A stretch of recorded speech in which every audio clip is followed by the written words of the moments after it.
आदाब नाजरीन, मैं यानी कि यमन ख़ान आपका इस प्रोग्राम में खुशामदीद करती हूँ।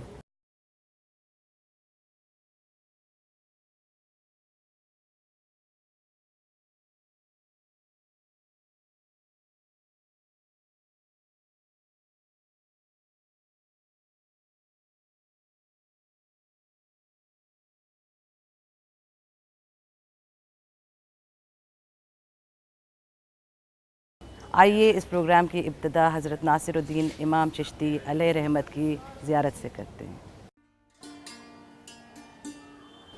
हज़रत नासिरुद्दीन इमाम चिश्ती अलैहि रहमत के मज़ार पाक पर हिंदुस्तानी आवाम के अलावा दुनिया के अलग अलग ख़ित्तों से लोग यहाँ आते हैं, क्योंकि कहा जाता है कि आपके मज़ार पर सच्चे दिल से दुआ मांगने वाला कभी खाली हाथ वापस नहीं जाता। आइए हम भी इन उम्मीदों और दुआओं के रंग में डूब जाएं, क्या पता हमारी ज़ियारतें और दुआएं भी कबूल हो जाएं। आइए अब कुछ खुसूसी बातें करते हैं हज़रत इमाम नसीरुद्दीन दरगाह के सज्जादे नशीं से, सैयद नसीरुद्दीन पीरज़ादा से। हज़रत नसीरुद्दीन इमाम चिश्ती के दरगाह के बारे में और यहाँ की तारीख़ के बारे में कुछ बताएं। हज़रत इमाम नासिरुद्दीन अबू यूसुफ़ चिश्ती रहमतुल्लाह अलैह, इनकी पैदाइश ईरान में हुई हिजरी सन 252 में और 334 में इनकी वफ़ात यहाँ जलंधर में हुई। हज़रत इमाम नासिरुद्दीन अबू यूसुफ़ चिश्ती रहमतुल्लाह अलैह सूफ़ी बुज़ुर्ग, इनके बारे में बहुत से वाक़ा हैं कि यहाँ पर कफ़न चोर हुआ करता था, जिसका काम कोई मुर्दा मरता था उसका कफ़न चुराता था और दूसरी जगह बेच जाता था। इमाम साहब के पास भी लेकर आए, इमाम साहब ने उसको समझाया लेकिन वो बाज नहीं आया। तो इमाम साहब के कुछ मुरीद थे, उनको इमाम साहब ने कहा आप ऐसा करो, कब्र तैयार करो और मुझे कफ़न में लपेट के दफन कर दो। तो उनके मुरीद बोले इमाम साहब ये क्या कह रहे हैं आप। उन्होंने कहा कि ऐसा है, मैं आपको एक राज की बात बताता हूँ। मेरे पास एक ऐसा वजीफ़ा है जिसकी वजह से मैं 15 दिन तक अपना सांस रोक लेता हूँ। ये बात मैं आप लोगों को बता रहा हूँ और किसी को नहीं बताना, और शहर में ढंढूरा भी कर दो ताकि कफ़न चोर को पता लग जाए। उन्होंने मुरीदों ने उनके कहने के मुताबिक कब्र तैयार करके कफ़न में लपेट के दफन कर दिया और ढंढूरा भी कर दिया कि इमाम साहब का इंतकाल हो गया। पहले दिन तो कफ़न चोर नहीं आया। अगले दिन जब कफ़न चोर आया, जैसे ही उसने कब्र से मिट्टी उठाई तो इमाम साहब को बैठे हुए पाया, तस्बीह कर रहे थे। तो इमाम साहब ने उसका हाथ पकड़ लिया और चोर गश खा के गिर गया। इमाम साहब ने उसके कान में फूंक मारी और कहा अभी भी वक्त है, तौबा कर ले। तो वो कफ़न चोर उसी वक्त तौबा करता है और 12 साल तक इमाम साहब के साथ रहा, अपना सारा घर परिवार छोड़ दिया। इमाम साहब ने वसीयत कर दी कि देखो लोगों, अब ये सच्चाई के रास्ते पे आ गया है, मेरी वसीयत है कि इसकी कब्र भी मेरी कब्र के साथ ही होनी चाहिए। तो इमाम साहब के कहने पर लोगों ने उस कफ़न चोर की जब इंतकाल हुआ तो उसकी कब्र उसके साथ ही बनाई। हज़रत हमें ये बता पाएंगे कि हज़रत इमाम नसीरुद्दीन चिश्ती अलैहि रहमत और उनकी तरह कई बुज़ुर्गान दीन जो हिंदुस्तान में कई बरस से, कई सालों से यहाँ पे हैं, भाईचारगी को कायम रखने में उनकी क्या तालीमात रही हैं। हज़रत इमाम नासिरुद्दीन अबू यूसुफ़ चिश्ती रहमतुल्लाह अलैह, जिनका मकसद था लोगों को बुराइयों से निकालना और अच्छाइयों की तरफ ले जाना। हज़रत इमाम नासिरुद्दीन सूफ़ी बुज़ुर्ग थे। उनके पास हर तरह के लोग आया करते थे, चाहे वो हिंदू हो या सिख हो या मुस्लिम हो, हर तरह के लोग उनके पास आते थे और वो उन्हें सच्चाई का रास्ता बताते थे और बुराइयों से उनको दूर रखते थे। सूफ़ी बुज़ुर्ग थे। इसके अलावा बहुत से बुज़ुर्गान दीन पंजाब में तशरीफ़ लाए, जिसके बारे में बहुत सी किताबों में ज़िक्र है। जी। बाबा फ़रीद गंज शकर के बारे में भी बहुत सी किताबों में ज़िक्र है। बाबा फ़रीद गंज शकर जिन्होंने यहाँ चिल्ला भी लगाया 40 दिन, और उनके हाथ का नीम का दरख्त भी है। इसके अलावा और बहुत सारे बुज़ुर्ग यहाँ पर हुए। इमाम साहब के यहाँ पर एक भांजा हैं सईद हाशमी, उनकी दरगाह भी यहाँ पर साथ ही बनी हुई है। और यहाँ पर हर साल जो उर्स होता था 14-15 रजब को, जिसमें हर धर्म के लोग आया करते थे बगैर किसी रोक टोक के। इसमें लंगर लगता था, कवालियाँ होती थी, और आपस में एक दूसरे को प्यार मोहब्बत से पेश आते थे। इमाम साहब की भी यही ख्वाहिश थी कि अल्लाह ताला हम सब को आपस में प्यार मोहब्बत से रखे, आपसी भाईचारा कायम रखे। और हम भी ये दुआ करते हैं कि अल्लाह ताला जैसे सन 47 से पहले आपस में प्यार मोहब्बत था, और उसी तरह इंशाअल्लाह फिर उसी दौर में हम आ रहे हैं, और उसी तरह आपस में प्यार मोहब्बत बना रहे। नासिर साहब, आपका बहुत बहुत शुक्रिया कि आपने अपना कीमती वक्त निकाल के हम लोगों के साथ में आप जुड़े। नाजरीन, कहीं जाइएगा नहीं, हम अभी हाजिर होते हैं एक कलाम के साथ।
ओ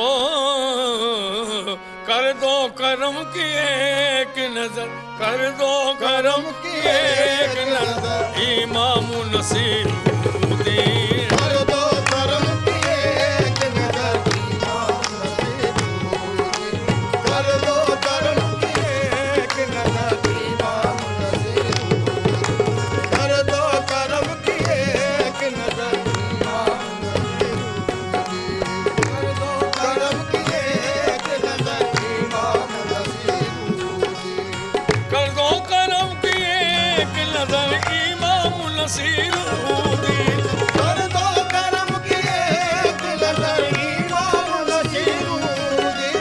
कर दो करम की एक नजर, इमाम नसीरुद्दीन। कर दो करम की एक नजर, इमाम नसीरुद्दीन। तुम ही कहो मैं जाऊं किधर, तुम ही कहो मैं जाऊं और किधर, तुम ही कहो मैं जाऊं किधर, इमाम नसीरुद्दीन। तुम ही कहो मैं जाऊं किधर, इमाम नसीरुद्दीन। तुम ही कहो मैं जाऊं किधर, इमाम नसीरुद्दीन। तुम ही कहो मैं जाऊं किधर, इमाम नसीरुद्दीन। कितनी आला शान तुम्हारी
जीवन का सफर, मुश्किल है जीवन का सफर, मेरा मुश्किल है जीवन का सफर, इमाम नसीरुद्दीन। मुश्किल है जीवन का सफर, इमाम नसीरुद्दीन। मुश्किल है जीवन का सफर, इमाम नसीरुद्दीन।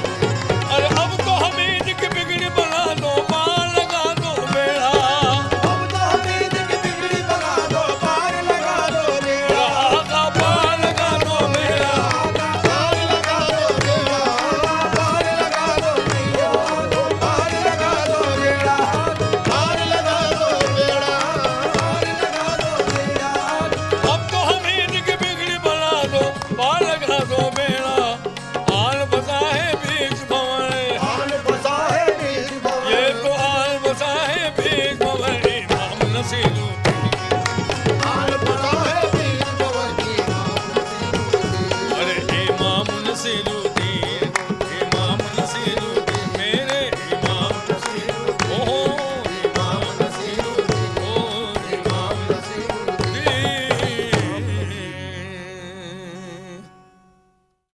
अखलाक साहब, क्योंकि पंजाब में कई दरगाहें हैं, तो ये आपसे पूछना चाहते हैं कि पंजाब का सूफ़ी फ़लसफ़े से क्या रिश्ता है? पंजाब सूफ़ियों का बड़ा इलाक़ा रहा है, जहाँ पे शुरू से ही सूफ़िया आते रहे हैं और वहाँ पे मुक़ीम होते रहे हैं। जो पहले सूफ़ी जो पंजाब में आए, हज़रत दाता गंज बख्श, जिनका मकबरा लाहौर में है, और जब हज़रत ख्वाजा मोइनुद्दीन चिश्ती रहमतुल्लाह अलैह हिंदुस्तान की तरफ आ रहे थे तो उनके मकबरे के पास उन्होंने चिल्ला कशी की थी।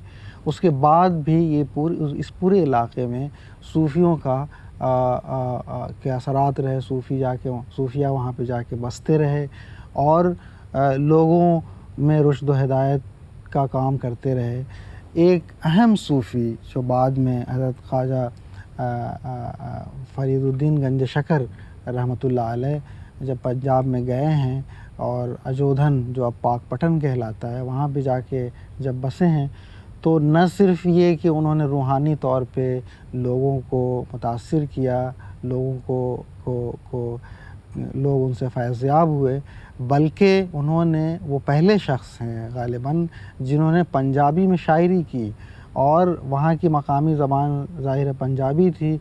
उस ज़बान में उन्होंने शेर कहे और अपने पैगाम को लोगों तक आम किया। और यही वजह है कि ख़ुद गुरु ग्रंथ साहब में भी बाबा फ़रीद का कलाम देखा जाता है और मिलता है, और उनके यहाँ भी उनकी तालीमात के बड़े असरात हैं। बाद में भी और भी लोग गए हैं। हज़रत शेख सरहिंदी रहमतुल्लाह अलैह पहले दिल्ली में हज़रत बाक़ी बिल्लाह के साथ रहे, बाद में वो सरहिंद में जाके मुक़ीम हो गए।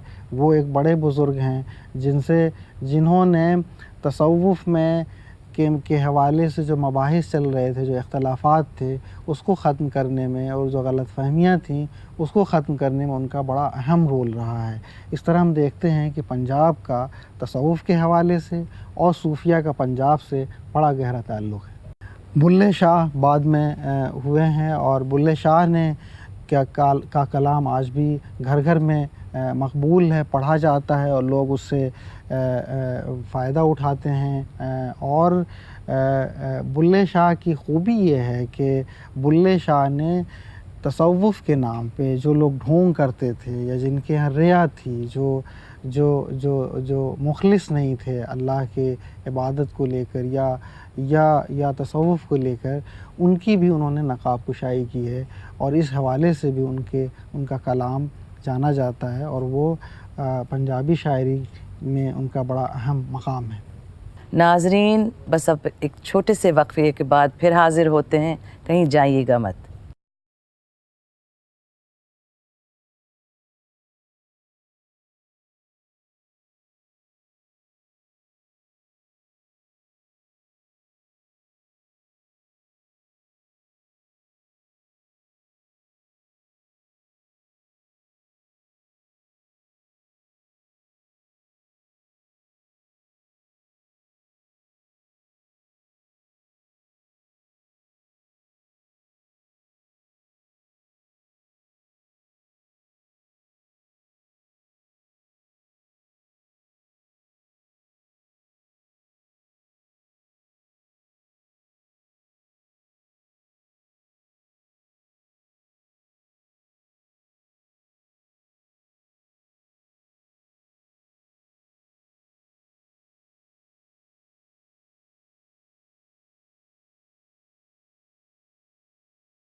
आइए नाजरीन, अब आपको लेकर चलते हैं शेख फारूकी सरहंदी के ज़ियारत पर।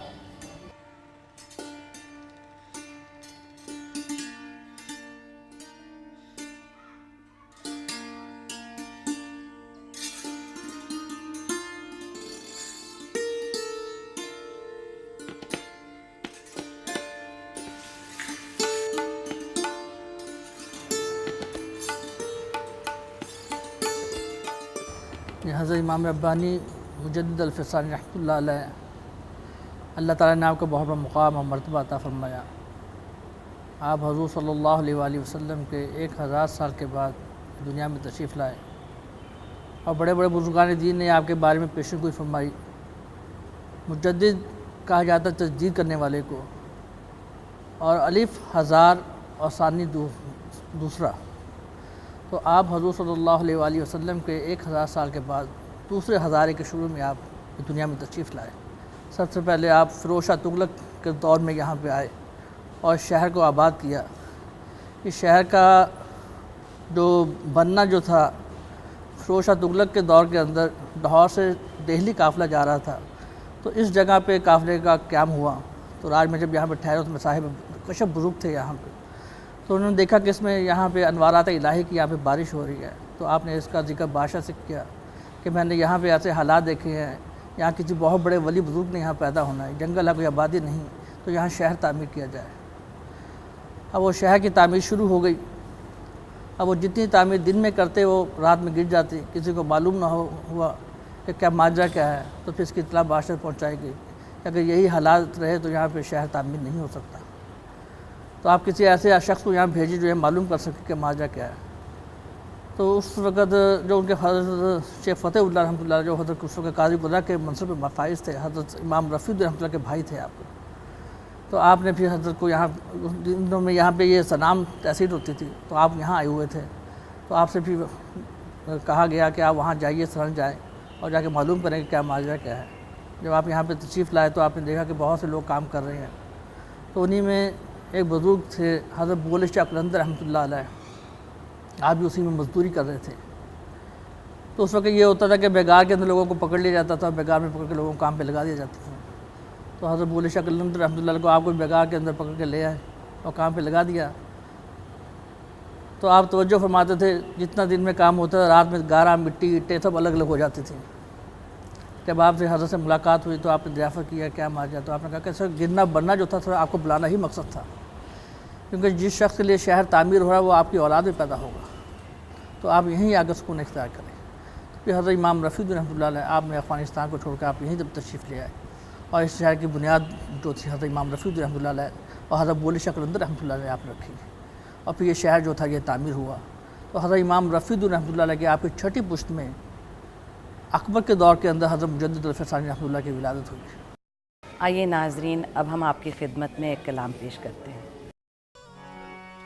देख लो बहरे खुदा, देख लो बहरे खुदा, शेख अहमद फारूकी। देख लो बहरे खुदा, शेख देख लो बहरे खुदा,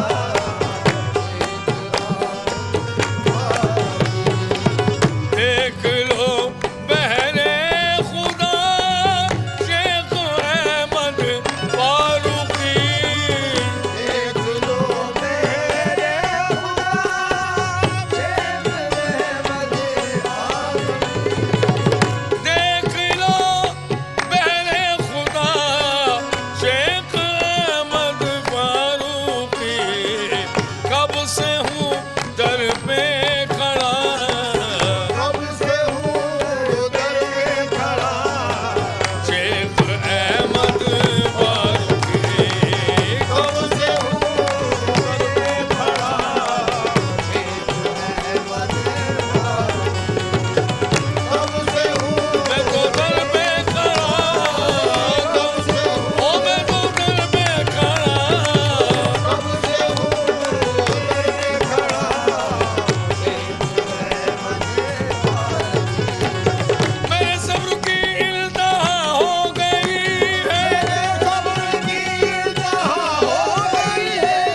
सदा देते देते सुबह हो गई है, कब से कहते हैं खड़ा शेख अहमद।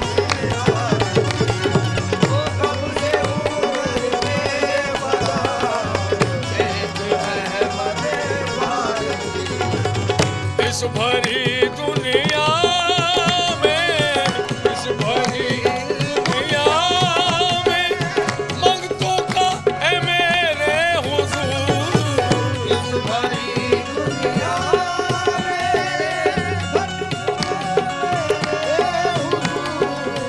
इस भरी दुनिया में मंगतों का है मेरे हुजूर।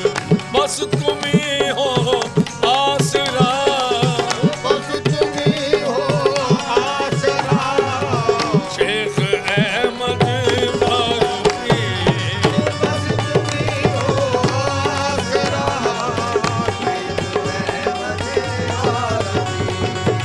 बस तुम्ही हो आसरा।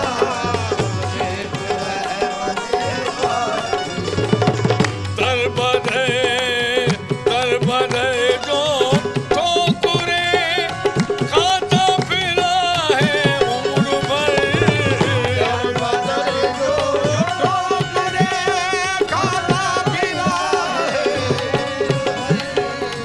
दर बदर जो ठोकरे खाता फिरा है उम्र भर, उसको तेरा दर मिला।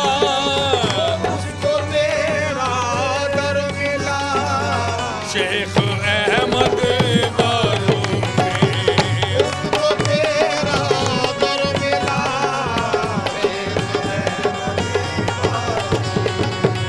उसको तेरा दर मिला।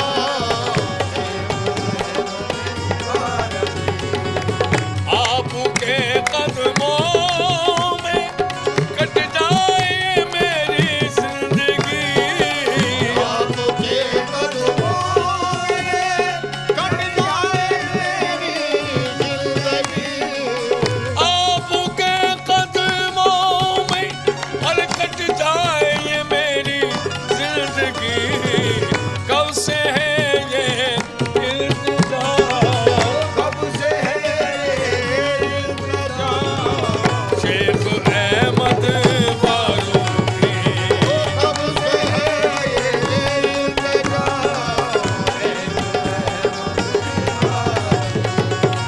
कब से है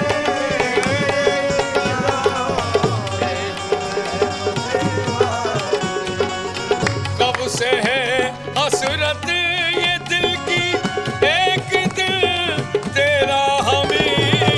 कब से है हसरत ये दिल की, एक दिल तेरा हमी। कब से है हसरत ये दिल की, एक दिल तेरा हमी। कब से है हसरत ये दिल की, एक दिल तेरा हमी। देख ले रोजा तेरा, रोजा तेरा शेख अहमद फारूकी।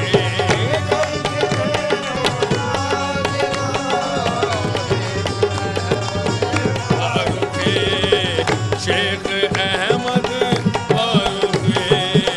शेख अहमद फारूकी।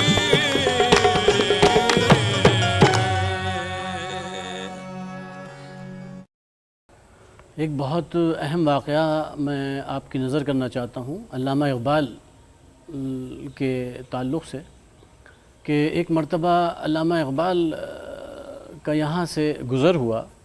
उनके दोस्तों ने कहा कि क्यों ना हाज़िरी दे दी जाए, सामने हज़रत मुजद्दिद अल-फ़सानी रहमतुल्लाह अलैह का आस्ताना है। तो उस वक्त अल्लामा इक़बाल साहब जो थे वो कुछ नशे की हालत में थे, और उस हालत में उन्होंने कहा कि ऐसा है कि तुम लोग जाओ और मैं यहीं बैठा हूँ। उनके अहबाब जब मज़ार शरीफ के अंदर गए, हाज़िरी देकर लौट रहे थे, तो ये जो कूचा है, एक पैसेज, इसके अंदर उन्होंने देखा कि डॉक्टर साहब जो है वो मदहोश हैं, पड़े हैं बेखबर। तो उन्होंने होश में लाए। जब होश आ गया डॉक्टर साहब को तो उन्होंने पूछा कि आप यहाँ कैसे आ गए? तो कहने लगे कि आप लोगों के जाने के बाद मेरे ऊपर एक कैफियत तारी हो गई और ना चाहते हुए भी मैं हज़रत मुजद्दिद अल-फ़सानी रहमतुल्लाह अलैह के आस्ताने की तरफ मेरा रुख हो गया। मैं चल पड़ा और यहाँ पर आकर मैं बेखबर हो गया। और होश आने के बाद कुछ अशार इस तरह से पढ़े, इक़बाल दर हुज़ूर हज़रत मुजद्दिद, हाज़िर हुआ मैं शेख़ मुजद्दिद की लहद पर, वो खाक के हैं ज़ेर फ़लक मतलअ अनवार, इस खाक के ज़र्रों से हैं शर्मिंदा सितारे, इस खाक में पोशीदा है वो साहिब असरार, गर्दन न झुकी जिसकी जहांगीर के आगे, जिसकी नफ्स गरम से है गर्मी अहरार, वो हिंद में सरमाए मिल्लत का निगहबां, अल्लाह ने बर वक्त किया जिसको ख़बरदार। नाजरीन, उम्मीद है आपको हमारी ये पेशकश ज़रूर पसंद आई होगी। अगले हफ्ते फिर हाजिर होंगे एक नई पेशकश लेकर। आदाब। लाल मोरी पत लगियो बला